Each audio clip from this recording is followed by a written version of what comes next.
नमस्कार। PP news line के prime time में आप सबका स्वागत। मैं हूं रजनी अनुभव। आइए सबसे पहले नजर डालते हैं आज दिन भर की प्रमुख सुर्खियों पर।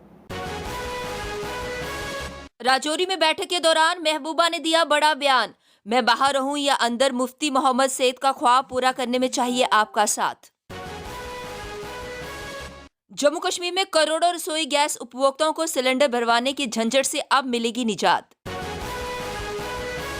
सेना ने एक बार फिर दिया मानवता का सबूत। पहाड़ियों में भटके एल स्टीवर्ट को बचाकर दिया प्राथमिक उपचार। और पेरेंट्स एसोसिएशन के प्रधान अमित कपूर पर चली गोलियों का मामला अब संदेह के घेरे में।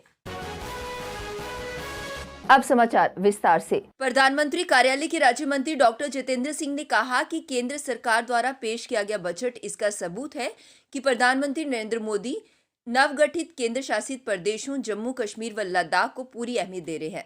सोमवार को केंद्र द्वारा बजट पर प्रतिक्रिया देते हुए डॉक्टर जितेंद्र सिंह ने कहा कि जम्मू कश्मीर में गैस पाइपलाइन बिछाने व लद्दाख में सेंट्रल यूनिवर्सिटी बनाने का प्रावधान बजट में रखना ये साबित करता है कि केंद्र सरकार इन दोनों प्रदेशों को लेकर गंभीर है। वह सोमवार को बजट को लेकर दिल्ली में पत्रकारों से बातचीत कर रहे थे। जितेंद्र सिंह ने कहा कि सोमवार को संसद में पेश किए गए बजट में विपक्ष के दुष्प्रचार को कड़ा जवाब मिला है। पीडीपी के अध्यक्ष महबूबा मुफ्ती ने कहा कि मुफ्ती मोहम्मद सईद ने भाजपा के साथ विकास व भाईचारा कायम करने की सोच से जम्मू कश्मीर में सरकार बनाई थी। इससे नाराज होकर अपने लोग ही मुझ पर पत्थर फेंकते थे। चाहते तो हम कांग्रेस के साथ सरकार चला सकते थे, लेकिन हमें शांति लानी थी। उन्होंने कहा कि पीडीपी और भाजपा के बीच अनुच्छेद 370 एक दीवार थी। 370 खत्म होने के बाद जम्मू कश्मीर की जनता को क्या मिला? पढ़े लिखे युवा दरबदर की ठोकरें खा रहे हैं। इसके नाम पर मात्र गुमराही किया जा रहा है। मैं बाहर हूं या अंदर, मुफ्ती साहब का ख्वाब पूरा करने में आपका साथ चाहिए। राजौरी में पार्टी कार्यकर्ताओं की बैठक में उन्होंने कहा कि जम्मू कश्मीर में बड़े मुश्किल हालात चल रहे हैं।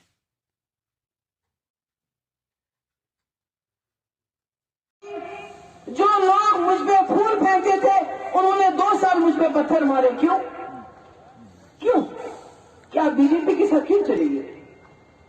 मैं तो अपनी गर्ज के लिए नहीं गई, मगर आप खुद सोच लीजिए कि मुफ्ती साहब का फैसला कितना बड़ा था, कितना मुश्किल था। अपनी जिंदगी, अपनी सेहत, सब कुछ दांव पे लगाया उन्होंने, सिर्फ इसलिए कि जम्मू कश्मीर को इस मुसीबत से निकाल सकूं। वजीर आला तो सब बनते हैं, सड़कें तो सब बनाते हैं, मुगल रोड कोई बना सकता है, बाबा गुलाम शाह पातशाह यूनिवर्सिटी कोई बना सकता है, मगर स्कूल तो सब बनाते हैं, नालियां गलियां कूचे तो सब बनाते हैं। मगर मुफ्ती साहब नालियां गलियां कूचों के लिए नहीं बनना चाहते थे। वो चाहते थे जम्मू कश्मीर एक पुल बने हिंदुस्तान और पाकिस्तान के बीच में। कटरा में माता वैष्णो देवी की यात्रा में 25,000 श्रद्धालुओं को प्रतिदिन दर्शन करने की अनुमति प्राप्त होने के बाद आधार शिविर रनसू शिवखोड़ी में भी श्रद्धालुओं को भोले बाबा के दर्शन को लेकर काफी उत्साह देखा जा रहा है। शिवखोड़ी में वर्ष 2020 से 22 मार्च को यात्रा बंद हुई थी, जिसके बाद 2 से 3 हजार श्रद्धालुओं को ही प्रतिदिन दर्शन करने की अनुमति दी जा रही थी। जो श्रद्धालु दर्शन करने के लिए पहुंच रहे थे उनका रनसू मुख्य द्वार के निकट कोविड-19 टेस्ट किया जा रहा था। अब सरकार द्वारा अधिक श्रद्धालुओं के दर्शन करने की अनुमति देने के बाद श्रद्धालुओं को एक बार फिर भोले बाबा के दर्शन करने के लिए इंतजार है। शहर के ग्रेटर कैलाश इलाके में पेरेंट्स एसोसिएशन के प्रधान अमित कपूर पर चली गोलियों का मामला संदेह के घेरे में आ गया है। पुलिस का कहना है कि अमित कपूर ने जिस स्थान पर उसकी गाड़ी पर गोली चलने की बात बताई है, वहां तो पुलिस को ना तो गोलियों के खोखे मिले और ना ही कारतूस मिला, जबकि गाड़ी के शीशे पर गोली लगी थी। कार के शीशे पर जो गोली चली है वह नजदीक से चली हुई बताई जा रही है। जम्मू कश्मीर में करोड़ों रसोई गैस उपभोक्ताओं को सिलेंडर भरवाने की झंझट से अब निजात दिलाने के लिए जल्द ही केंद्र सरकार की गैस पाइपलाइन परियोजना का काम शुरू कर दिया जाएगा। इस सिलसिले में जल्द ही भूमि अधिग्रहण का काम भी शुरू हो जाएगा। इसका ऐलान वित्त मंत्री निर्मला सीतारमण ने लोकसभा में पेश हुए बजट के दौरान किया। उनके इस ऐलान से करीब 12 साल पुरानी जम्मू बठिंडी गैस पाइपलाइन परियोजना फिर ठंडे बस्ते से बाहर आ गई है।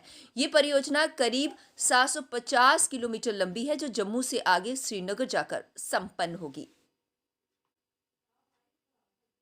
जम्मू के आरएसपुरा सेक्टर के सीमांत क्षेत्र में स्थित घराना वेटलैंड के बेहतर संरक्षण का कार्य अब शीघ्र आरंभ होगा, क्योंकि घराना वेटलैंड का मैनेजमेंट प्लान बन चुका है और उसी अनुरूप कार्य आगे बढ़ाया जाएगा।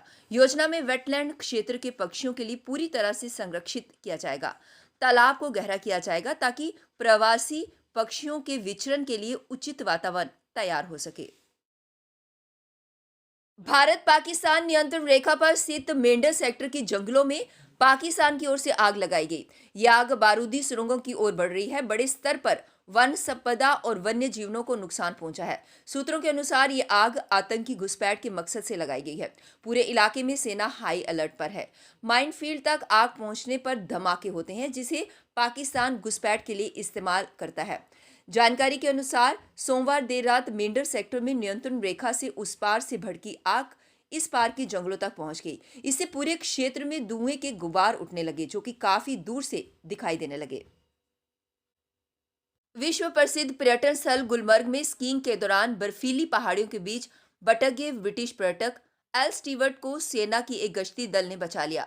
जवानों ने पहले उन्हें शिविर ले जाकर उनका प्राथमिक उपचार किया, फिर उसके बाद ब्रिटिश पर्यटक को उनके होटल भी सुरक्षित पहुंचाया। श्रीनगर समेत कश्मीर घाटी के लगभग सभी हिस्सों में रविवार देर रात को हल्की बर्फबारी शुरू हुई और सोमवार सुबह पूरी घाटी बर्फ की सफेद चादर में लिपटी दिखाई दी। उत्तरी कश्मीर के बारामूला और कुपवाड़ा में 2 इंच तक ताज़ा बर्फबारी रिकॉर्ड हुई, जबकि दक्षिणी कश्मीर के कई जिलों में 1.2 इंच बर्फबारी हुई। इस बर्फबारी के साथ ही घाटी में सर्दी में थोड़ी राहत महसूस की गई। साथ ही न्यूनतम तापमान में भी राहत मिली। दिन में भी दोपहर के बाद हल्की धूप खिली और सड़कों पर लगा कोहरा पिघलना शुरू हो गया। श्रीनगर का न्यूनतम तापमान -3.1 डिग्री सेल्सियस रिकॉर्ड किया गया, जबकि गुलमर्ग और पहलगाम में न्यूनतम तापमान -8.2 और -6.1 डिग्री सेल्सियस रिकॉर्ड किया गया। घाटी के सबसे कम तापमान कुक्करनाग में -9.5 डिग्री दर्ज हुआ। Chamber of commerce and industries Jammu ने केंद्रीय बजट में स्वास्थ्य के क्षेत्र में अहम घोषणा किए जाने का स्वागत करते हुए कहा कि कोरोना वैक्सीन के लिए बजट में 35,000 करोड़ रुपए के प्रावधान से कोरोना की रोकथाम करने में मदद मिलेगी। अब वक्त हो चला है एक ब्रेक का, मिलते हैं ब्रेक के बाद। मजबूती की पहचान ACC cement, messrs Bishandas Jaswal and sons, authorised stockist, ACC cement, 45 transport Nagar, Jammu. Break के बाद बढ़ते हैं अगली बड़ी खबर की तरफ। जम्मू कश्मीर हैंडीकैप्ड एसोसिएशन ने आज अपनी मांगों को लेकर बख्शीनगर पुल पर भूख हड़ताल शुरू की। इस अवसर पर भूख हड़ताल पर बैठे जम्मू कश्मीर हैंडीकैप्ड एसोसिएशन के सदस्यों ने सरकार से जल्द Jammu Kashmir UT disability act को लागू करने की मांग की, ताकि जम्मू कश्मीर के हैंडीकैप्ड लोगों को फायदा मिल सके।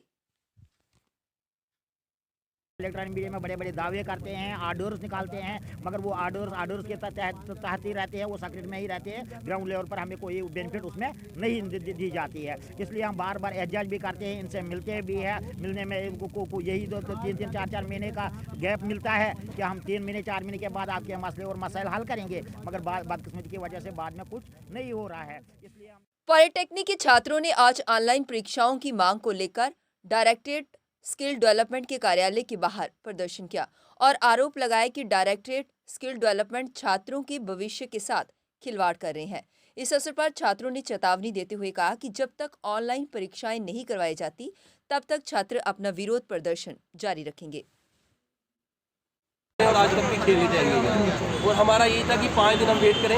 आज 5 दिन के बाद सर हम फिर सड़कों पर हैं और जैसे यूनिवर्सिटी में बैठे हैं बच्चे प्रोटेस्ट पे, आज भी हम वैसे बैठने वाले हैं। सेंट्रल यूनिवर्सिटी के वीसी अशोक एमा के खिलाफ प्रेस क्लब जम्मू के बाहर प्रदर्शन हुआ।